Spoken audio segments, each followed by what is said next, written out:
Florida estate litigation and motion practice, setting aside a judgment under Rule 1.540 of the Florida Rules of Civil Procedure.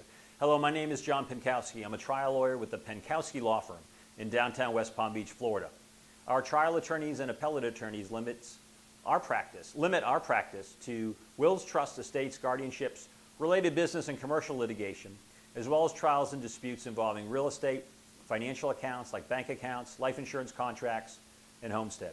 Today I'm going to be speaking to you about a rule of civil procedure in Florida that every trial lawyer may know about, but Florida estate attorneys may not know about.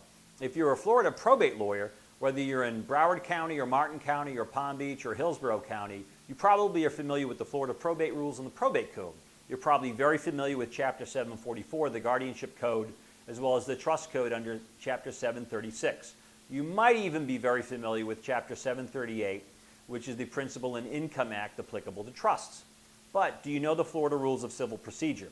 Do you know what to do if a judgment was entered that's improper? Can you set it aside under Rule 1.540 of the Florida Rules of Civil Procedure?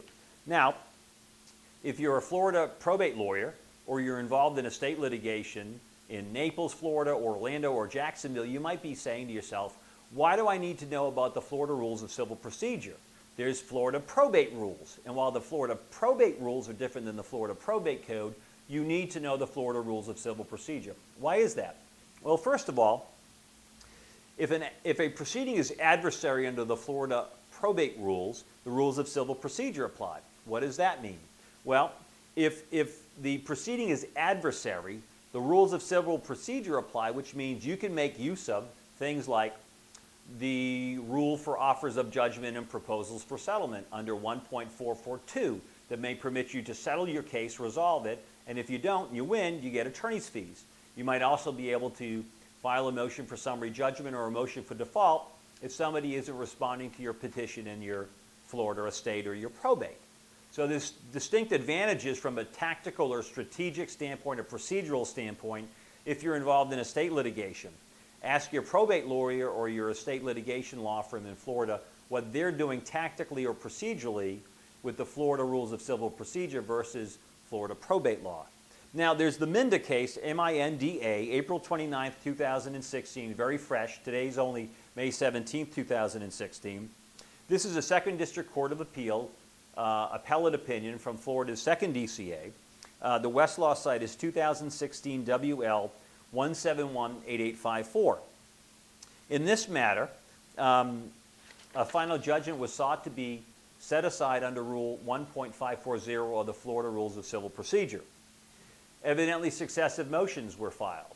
Now, if you've tried enough cases, you know that when you ask a judge to rule and he or she rules, generally speaking, that ruling is what the judge really means. And it's improper to file another motion, right? It's improper to say, Judge, I filed a motion, you denied my relief, I'm filing the same motion again, give me another bite at the apple. That's improper. Successive motions on the same legal issue or the same set of facts is generally discouraged. There are exceptions though, right? And the exception in the Minda case is something that estate litigation law firms in Florida should know about. Florida courts have permitted successive motions to vacate a judgment when to do otherwise would to work an injustice. And it cites the P.L.L. case there, 68 Southern 3rd at 985. So what's the takeaway?